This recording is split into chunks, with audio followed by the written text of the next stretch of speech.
வாழ்வோம், வாழ வைப்போம். இங்கே வந்திருக்கல நிறைய பேர் சினிமா சம்மந்தம் இல்லாமல் இருக்குன்னு நினைக்கிறேன். பொதுவாக இந்த திரைப்பட இசை வெளியீட்டுலாவுக்கு நிறைய விஐபிகள் சின்ன படங்களுக்கு வரமாட்டாங்க. பெரிய ஹீரோ, பெரிய டைரக்டர், பெரிய தயாரிப்பாளர் இந்த மாதிரி பெரிய படங்களுக்கு தான் முன்னுரிமை கொடுப்பாங்க.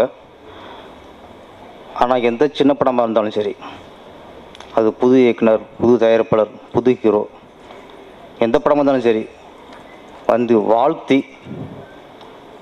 அவங்களுக்கு பெரிய ஒரு பக்கவளமாக தொடர்ந்து இருக்கிறது நம்ம Thenappan sir, Kathiresan sir, Pavithran sir, Jaguar Thangam சாரம் சொல்லக்கூடாது, மச்சான். முதல்ல இவங்களுக்கு நீ பெருசாக கைதட்டி அவங்களுக்கு வந்து நம்ம நன்றி சொல்லி ஆகணும். ஏன்னா இந்த மாதிரி சின்ன படங்களை வந்து வாழ்த்துறது அவங்களுக்கு பெரிய மனசு வேணும். அந்த மனசு அவங்களுக்கு இருக்குது. தொடர்ந்து எல்லா படங்களும் வந்துருக்காங்க. அவங்களுக்கு என்னுடைய நன்றியும்.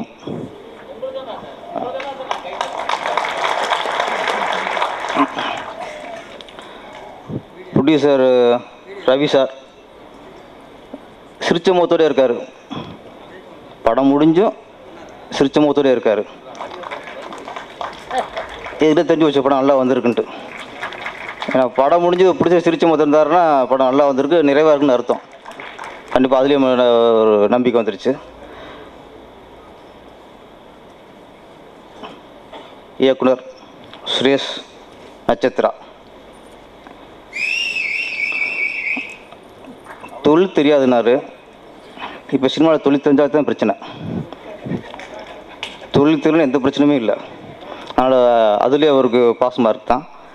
இங்கே நிறைய பேர் தொழில் தெரிஞ்சவங்க சும்மா தான் இருக்காங்க. தொழில் தெரியாமல் ஒரு டைரக்ட் பண்ணிட்டு எனக்கு தொழில் தெரியலன்னு சொல்லி நிமிந்து நிற்கிறாருன்னா அங்கேயே வெட்டி அடைஞ்சிட்டார் அவர். படத்தோட பேர் ஏகனாபுரம். ஊர் பேர் தானே? ஆமாம், ஊர் பேர் வச்சுட்டு நம்ம என்ன அப்படி நம்மளும் வந்தாச்சு. நம்ம பங்குக்கு நம்ம வந்தாச்சு. இந்த படத்தை ட்ரெய்லர் பார்க்கும்போது இதில் ஒரே ஒரு குறை தான். ட்ரெய்லரோட ஆரம்பத்தில் என் இனிய தமிழ் மக்களே, இது இல்லாத ஒன்று தான். மற்றபடி எல்லாரையும் அந்த பாரதிராஜாவோட டச்சஸ் சாங்கில் இருக்கும். சாங்கு, சீன்ஸு, அது அந்த கண்ணாடி நீரோடைய சாங்கா அப்படியே பாரதிராஜா சாங்கை பார்க்குற மாதிரி இருந்துச்சு. அந்த கட்டிங்ஸு எல்லாமே. அது நம்ம எடிட்டர் உதயசங்கர் சாருக்கு ரொம்ப பங்கு இருக்குது. அவர் சொல்லியிருப்பார் நினைக்கிறேன். நீங்கள் என்ன செய்வீங்களோ தெரியாது, எனக்கு பாரதிராஜா சாங் மாதிரி வேணும்னு சொல்லியிருப்பார் நினைக்கிறேன். அவர் கொண்டு வந்துட்டார். அது மாதிரி ஒளிப்பதிவு செந்தில்குமார் சார் ரொம்ப நாளைக்கு அப்புறம் ஒரு பசுமையாக, ஏன்னா இப்போ பண்ணி பார்த்துருப்பீங்க எல்லாம் டாஸ்மாக்லேயே போய்கிட்டு இருக்கா. இப்போ பார்த்து கொஞ்சம் அந்த பசுமையாக கண்ணு குளிர்ச்சியாக காட்டும்போது கொஞ்சம் இதமாக இருக்குது. அவரும் பாரதிராஜாவுக்கு எப்படி ஒரு கண்ணுனோ அது மாதிரி சுரேஷ் நட்சத்திராவுக்கு ஒரு செந்தில்குமார் அமைஞ்சிருக்காரு.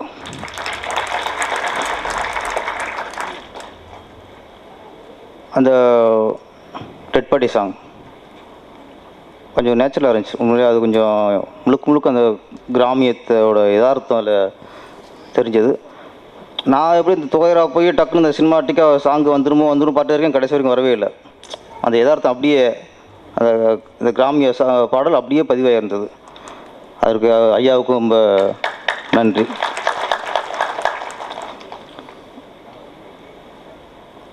ப்ரொடியூசர் ரவி. இந்த ரவிங்கிற பேரில் ஒரு மர்மம் இருக்குது. நான் நிறைய பேரை ஆராய்ஞ்சிருக்கேன். நீங்களும் பார்த்துருப்பீங்க. இனிமேல் யோசிச்சு பாருங்கள். எந்த ரவின்னு இருந்தாலும் அந்த ரவிக்கு முன்னாடி ஒரு பட்ட பேர் இருக்கும். நான் இப்போ ஆராய்ஞ்சேன்னா திருப்பாச்சி போய் ஆராய்ஞ்சேன். பான்பராக் ரவி மறந்துருக்க மாட்டேங்க நினைக்கிறேன். நான் ஸ்கூலில் படித்த 2 ரவி இருப்பாங்க பாடத்தை. ஒருத்தன் பேர் நெட்ட ரவி, இன்னொருத்தன் குள்ள ரவி. அப்போ நிறைய பார்த்துருப்பீங்க. வெள்ளை ரவி, புல்லட் ரவி, ஜெயம் ரவி, நிழல் ரவி. நீங்கள் எங்கே ரவி இருந்தாலும் கூட ஒன்று ஒட்டும். நிழல் ரவி, ஜெயம் ரவி, அந்த மாதிரி. இந்த ரவிக்கு ஒன்று ஒட்ட போகுது, ஏகனாபுரம் ரவி.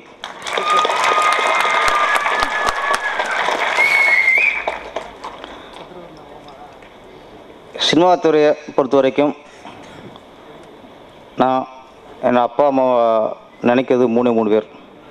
ஒன்று என் குருநாதர் டைரக்டர் ராமநாராயணன் சார். 2வது என் முதல் தயாரிப்பாளர் ஆர்பி சௌத்ரி சார். 3வது என் கதையை நம்பி, என்னை நம்பி எனக்கு முதல் வாய்ப்பு கொடுத்த இளைய தளபதி விஜய்.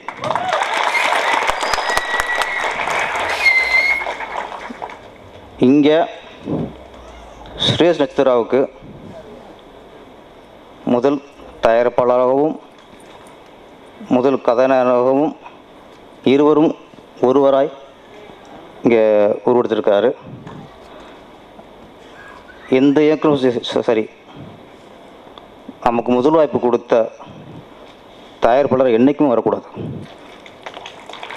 என்னையை பொறுத்த வரைக்கும் பெத்த அப்பாவுக்கு மேலே முதல் தயாரிப்பாளருங்கிறது. ஏன்னா நம்ம அப்பாட்ட போய், அப்பா நான் ஒரு பிஸ்னஸ் பண்ண போகிறேன், ஒரு 1 லட்சம் கொடுங்க அப்படின்னா, என்ன பிஸ்னஸ், எப்படி நடத்துவ, கூட யார் இருக்கா, எப்படி இதில் லாபம் வரும், இதெல்லாம் கேட்டு கேட்டு கேட்டு கேட்டு கடைசியாக ஒன்று நம்பி தர முடியாது. அவர் பெத்தப்பா 1 லட்சத்துக்கு தானே கேள்வி கேட்டு ஒன்றை நம்பி இப்படி தர்றது.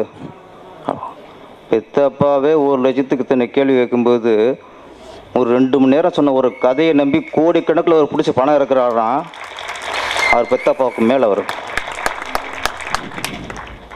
என்னை பொறுத்த இன்றைக்கும் நானும் 10 வருஷம் 5 வருஷமாக டைரக்டராக போராடி கடைசியாக நான் சொன்ன ஒரு கதையை நம்பி பல கோடி இருக்கிற ஆர்பி சௌத்ரி சார். எப்படி மறக்க முடியும்? அப்போ பெத்தப்பாவுக்கு மேலே தான் அவர் எனக்கு. அது மாதிரி சுரேஷ் சந்திரா அவர்களுக்கு, தொழிலே தெரியாத சுரேஷ் சந்திரா அவர்களுக்கு, அவர் சொன்ன கதையை நம்பி இவ்வளோ ஒரு ப்ராஜெக்ட் கொடுத்துருக்காருன்னா அவர் உங்கள் பெத்தம்மாவுக்கு சமம் சார். எனக்கு அவர் தொழில் தெரிஞ்சுங்க. எனக்கு ஃபஸ்ட்டு இது நிறைய படம் பண்ண அவர்கிட்ட இவர்கிட்ட பண்ணியிருக்காருன்னா கூட கொஞ்சம் ஓகே, நடக்கிற விஷயந்தான். ஆனால் சினிமாவை தெரியாத ஒருத்தருக்கு கதையை நம்பி இவ்வளோ ஒரு ப்ராஜெக்ட் பண்ணுறாருன்னா அவர் மனசுக்கே, ரவி சார் மனசுக்கும் சரி, இந்த படம் பெரிய வெற்றி அடையும். முதல்ல வெற்றி அடையணும். அதுக்கப்புறம் இசையமைப்பாளர் எப்படி ஒரு பாரராஜா சாயலை சுரேஷ் நட்சத்திரத்தை பார்த்தனோ, அதே மாதிரி இளையராஜாவோட ஒரு சாயலை அவர்கிட்ட பார்த்தோம். ஒரு நல்ல கூட்டணி. இது டயர்ஷன் பண்ணுறதுக்கு தொழில் தெரிய தேவையில்லை, அது அவசியம் இல்லை. உணர்வுகளை பதிவு பண்ணால் போதும். அந்த உணர்வுகளை கரெக்டாக பதிவு பண்ணியிருக்காரு. அதுக்கான வெற்றியை கண்டிப்பாக அடையும். ஏகனாபுரம் ஒரு வெற்றிபுறமாக அமைய என் வாழ்த்துக்கள். நன்றி. இந்த விழாவை சிறப்பிக்க வந்திருக்கும் நண்பர்களுக்கும், இந்த ஏகனாபுரம் ஆடியோ விழா சிறப்பாக இருக்க வேண்டும் என்பதற்காக தயாரிப்பாளர் ரவி அவர்கள் ஊரிலிருந்து வந்திருக்கும் உறவினர்களுக்கும் மற்றும் நண்பர்களுக்கும் மற்றும் பத்திரிகையாளர்களுக்கும் அனைவருக்கும் எனது மாலை வணக்கத்தை தெரிவித்துக் கொள்கிறேன். ஏகனாபுரம் பாட்டை பார்த்தோம், சாங்கை பார்த்தோம். ஸோ தயாரிப்பாளர் கதாநாயகர் ரவி சார் இந்த கேரக்டருக்கு அப்படி தன்னை அடாப்ட் பண்ண மாதிரி ஒரு கேரக்டரை அப்படி சூஸ் பண்ணியிருக்காரு. டைரக்டர் சுரேஷ் நட்சத்திரா அது ஒரு கிராமிய கதையில் ஒரு ஃபோக் சாங், அதாவது எப்படின்னா அந்த டெத்தோட இதில் ஒரு பண்ணக்கூடிய ஒரு கேரக்டர் மாதிரி பண்ணியிருக்காப்புல கதாநாயகர் ரவி. பட் நான் பார்க்கும்போது எனக்கு எப்படி தெரிஞ்சதுன்னா, ஒரு ராசாவின் மனசில் ராஜகன் சார் இப்படி தான் மீசி முறுகிட்டு அப்படி தூக்கிட்டு வருவார் மீனை ஒரு ரஃப் அண்ட் டப்பாக. ஸோ அந்த மாதிரி ஒரு கதையை செட் பண்ண, அதாவது ஒரு கதை தான் ஒரு கதாநாயகனை உருவாக்கிறது, ஒரு கதை தான் ஒரு இயக்குனருக்கு ஒரு வெற்றியை கொடுக்கிறது, ஒரு கதை தான் ஒரு இசையமைப்பாளர் அங்கீகாரம் கொடுக்கிறது, ஒரு கதை தான் தயாரிப்பாளருக்கு அங்கீகாரம் கொடுத்திருக்கிறது. இப்படி தன்னைத்தானே அந்த கதையில் வகித்த தயாரிப்பாளர் ஒரு ரவி அவர்களுக்கு முதலாவதாக நான் நன்றியை தெரிவித்துக் கொள்கிறேன். ஏனென்றால் அவர் ஒரு திரைப்படம் தயாரித்ததனால தான் அந்த திரைப்படத்தில் பல உழைப்பு தொழிலாளர்களுக்கும் பல டெக்னீஷியர்களுக்கும் வாழ்க்கை கொடுத்திருக்கிறார். இப்படி தயாரிப்பாளர்களுக்கு ஏணிப்படியாக இருக்கக்கூடிய ஒரு தயாரிப்பாளர்களுக்கு மற்ற அனைவரும் கூடியிருந்து அவருக்கு இந்த படம் வெற்றி அடைய அனைவரும் உழைக்க வேண்டும் என்று வேண்டி விரும்பி எல்லாம் இறைவனை வேண்டி இந்த படம் மாபெரும் வெற்றி அடைய வேண்டும் என்று வேண்டும் விரும்பி கேட்டுக்கொள்கிறேன். நன்றி, வணக்கம். மேடையில் அமர்ந்திருக்கும் திரையுலக நண்பர்கள் மற்றும் வாழ்த்த வந்த அனைத்து நல்ல உள்ளங்களுக்கும் பத்திரிகையாளரும் ஃபோட்டோகிராஃபருக்கும் என்னோட மாலை வணக்கம். ஏகனாபுரம் வந்திருக்க நம்ம சொக்கு கவிஞர் மற்றும் கவிஞர்கள் எல்லாருக்கும் மறந்துட்டு சொல்கிறாங்க. இப்போ பேரரசு இயக்குனரும் இந்த பவித்ர அண்ணனுக்கும் ஏகனாபுரம் படத்தில் வந்து இப்போ இயக்குனர் வந்து எவ்வளோ எளிமையாக எவ்வளோ தெளிவாக சொன்னார். நிச்சயமாக அவரோட அந்த அதுவும் தயாரிப்பாளரும் அதே போல் மிக ஓப்பனாக இருக்கிறாரு. ஒரு நல்ல ஒரு ஃபேமிலி ஃபங்க்ஷன் மாதிரி நடந்த இந்த ஃபங்க்ஷனுக்கு எல்லாருக்கும் என்னோட நன்றியை தெரிவித்துக் கொள்கிறேன். இந்த படம் நிச்சயமாக பெரிய வெற்றியடையும் என்று வேண்டி விடுகிறேன். நன்றி. உங்கள் எல்லாருக்கும் வணக்கம். வந்திருக்கும் பத்திரிகை நண்பர்களுக்கும் தொலைக்காட்சி தோழர்களுக்கும் மேடையில் அமர்ந்திருக்கும் திரையுலக ஜாம்பான்களுக்கும் நன்றி கலந்த வணக்கத்தை தெரிவிச்சுக்கிறேன். ஏகனாபுரம் அந்த ஹீரோ அண்ட் ப்ரொடியூசர் பார்த்தா ராஜ்கிரண் மாதிரி இருக்கார். வரும்போது ராஜ்கிரண் மாதிரி ஸ்டைல் மீசெல்லாம் இருக்குது. அது எல்லாத்துக்கும் மேலே மக்கள் செல்வாக்கோடு இருக்கார். ஏன்னா அந்த கைத்தட்டல் பாருங்கள், இதுதாங்க மக்கள் செல்வாக்கு. இந்த செல்வாக்கு மட்டும் இருந்தால் நிச்சயமாக ஜெயிக்கலாம். ஏன்னா ஊர்லேருந்து வந்தால் கூட எல்லாம் கைத்தட்ட மாட்டாங்க, பொறாமையில் இருப்பாங்க. எதுக்கிட்ட அவனுக்கு கைத்தட்டணும்? அதெல்லாம் இல்லாமல் கைத்தட்டுறீங்க பார்த்தீங்களா? இந்த கைத்தட்டல் அவர் வெற்றி பெற வைக்கும். இதில் எந்த மாற்று கருத்துமே இருக்காது. அதே மாதிரி டைரக்டர் பார்த்தீங்கன்னாக்கா எனக்கு ஒன்றும் தெரியாதுன்னு சொன்னார். எனக்கு கூட உண்மையிலே ஒன்றும் தெரியாதுங்க. ஒரு 1007 படம் பண்ணியிருக்கேன், ஒன்றுமே தெரியாது. புரட்சி தலைவர் எம்ஜிஆர் 1978 கூட்டு வந்தார் சினிமாவுக்கு. சொன்னது உண்மைதான், ஒன்றுமே தெரியாது. ஆனால் சாதிச்சிருக்கேன். 5 வாட்டி கோல்டு மெடல் கவர்மெண்ட்டில் வாங்கியிருக்கேன். அந்த சாதனை இந்த டைரக்டர் பெறுவார். ஏன்னா ஒன்றும் தெரியாதுன்னு சொல்கிறார்ல, அதே வாங்குவார். ஒன்றும் தெரியாதுதான். யாருக்கு என்ன தெரியும்? ஒன்றுமே தெரியாது. ஆனால் தெரியும். வெற்றி பெற வைப்போம். இந்த பாடல்கள் மிக அருமையாக இருக்குன்னு எல்லாம் சொன்னாங்க. நான் கொஞ்சம் லேட்டாக வந்துட்டேன். மிக அற்புதமாக இருக்குது ஒவ்வொரு சீன்ஸும் அப்படின்னு சொன்னாங்க. மிக அற்புதமாக இருக்குது கேமரா ஒர்க் அப்படின்னு சொன்னாங்க. மிக மிக அற்புதமாக இருக்குது இந்த பாடல் அப்படின்னு சொன்னாங்க. நிச்சயமாக இந்த படம் வெற்றி பெறுங்க. ஏகனாபுரம் வந்து நிச்சயமாக வெற்றி பெறும். வெற்றி பெற எந்த மாற்று கருத்தும் இல்லாமல் ஒரு நல்ல படம் எடுத்துருக்கீங்க. இந்த யூனிட்டே நல்ல யூனிட்டுங்க. வாழ்த்துற மனசு இருக்குது. அந்த நிச்சயமாக அந்த யூனிட் நல்லாயிருக்கும். பவித்ரன் சார் சொல்லும்போது சொன்னார், அவரை தவிர இந்த இடத்துல வாழ்த்துறதுக்கு என்னங்க தகுதி? மிகப்பெரிய ஆளுகளை உருவாக்கி விட்ட ஒரு இயக்குனர். அந்த இயக்குனர் இன்னைக்கு டைரக்டர் சங்கரை உருவாக்குனவர், மிகப்பெரிய இயக்குனர்களை உருவாக்குன ஒரு டைரக்டர். அவர் இந்த இடத்துல வந்து வாழ்த்துறாருன்னா அவர் வாழ்த்து தெய்வ வாக்கு. நிச்சயமாக நல்லாயிருக்கும். அதே மாதிரி பேரரசு சார் வாழ்த்த வந்திருக்கிறாரு. அவர் பார்த்தீங்கன்னா இன்றைக்கி விஜய் படத்தெல்லாம் ஹை லெவலில் கொண்டு போய் நிறுத்தின ஒரு டைரக்டரு.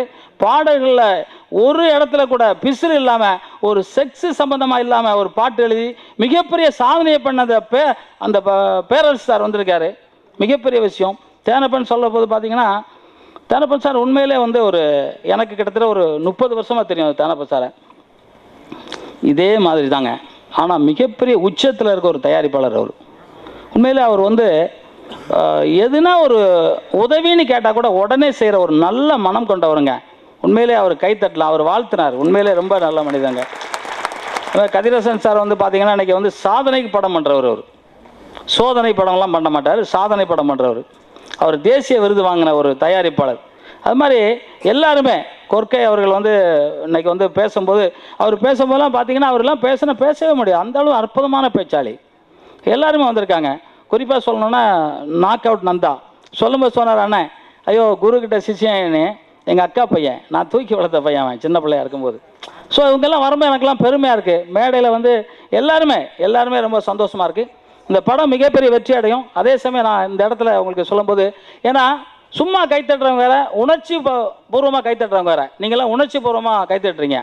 ஏன்னா இந்த தமிழ்நாட்டில் மட்டும் திருட்டு விசிடின்னு ஒன்று, ஒரு மிகப்பெரிய அரக்கன் இந்த மாதிரி தயாரிப்பாளர்லாம் அழிக்கிறதுக்குன்னே தயாராகிட்டு இருக்குது. அதெல்லாம் நீங்களாம் தடுத்து நிறுத்தணும். நமக்கு என்ன அப்படின்னு நம்ம நினைக்கவே வேண்டாம். நேற்று பேப்பரில் போனீங்கன்னா ஃபஸ்ட்டு சிப்பாய் புரட்சி வந்து வேலூரில் நடத்துனாங்க. அதனால தான் நம்ம சுதந்திரம் வாங்கணும் அப்படின்னு சொல்கிறாங்க. இன்றைக்கி பேப்பர் படிச்சிங்கன்னா தெரியும். அதே மாதிரி யாரோ ஒருத்தர் புரட்சி பண்ணோம், புரட்சி பண்ணலன்னா பரவே முடியாது. திருட்டு செடி பார்க்க மாட்டீங்களா? சூப்பருங்க, நான் உங்களுக்கு எல்லாம் கை தட்டுறேன்னா எல்லாம் வந்து கை தட்டுவாங்க. பார்க்க மாட்டோன்னு சொன்னீங்க. எந்த ஊருங்க? திருச்சிங்க. மணிமாற தம்பியா? எங்கள் அக்கா பையனுக்கு தம்பிங்கிறாரு. சரி, ரொம்ப சந்தோஷங்க. இப்போ இந்த ஏகனாபுரம் வந்து படம் ரொம்ப நல்லா இருக்குங்கிறது எல்லாரோட கணிப்பு. நிச்சயமாக ரொம்ப நல்லா இருக்கு. இந்த படம் திருட்டு சீடி ஒருத்த விற்றா கூட அவன் கையை உருட்டுக்கட்டையால் அடித்து உடைக்கணுங்க. நம்ம பொருளை இன்னொருத்தன் திருன்னு அடிக்கலாம், சட்டமே இருக்கு. நம்ம பொருளை எப்படி திருடலாம் அவன்? அந்த மாதிரி அந்த ஒரு பப்ளிசிட்டி இந்த படத்துக்கு. யாரையாவது பிடிங்க, ஒருத்தனையாவது பிடிங்க. நான்லாம் வந்து என் படம் ரிலீஸ் ஆகும்போது நான் அப்படி தான் பிடிச்சேன். பிடிச்சி கடை ஏறி இறங்கினேன், அங்கங்கே ஆள் வச்சு பிடிச்சேன். திருட்டு சீடி இன்னைக்கு வரைக்கும் வரல என் படம். அதனால் திருட்டு சீடி முதல்ல ஒழிக்கணுங்கிறத நீங்கள் எல்லாம் மனமாற ஏற்றுக்குங்க. இந்த ஏகனாபுரம் படம் மிகப்பெரிய வெற்றி அடையும். எங்கள் அண்ணன் விஜயமுரளி அண்ணன் வந்து அவருக்கு வாழ்த்து சொல்லணும். ஏன்னா அவர் வந்து பேசினாலே அப்போ ஒரு அலறும். பட் இன்னைக்கு வந்து அவர் எனக்காக கொஞ்சம் பேசணும். அவர் பேசினா தான் நீங்கள் சிரிச்சுக்கிட்டே வீட்டுக்கு போவீங்க. இல்லைண்ணே? கதையாவது சொல்கிறேங்கிறாரு. கதையாவது சொல்லணும். ஒட்டு மொத்தமாக ஏகனாபுரம் படம் மிக மிக பெரிய வெற்றி அடையணும்னு நான் வேண்டிக்கிறேன் ஆண்டோனே. வெல்க தமிழ், வாழ்க தமிழ், வாழ்க தமிழ், வாழ்க தமிழ். நன்றி, வணக்கம்.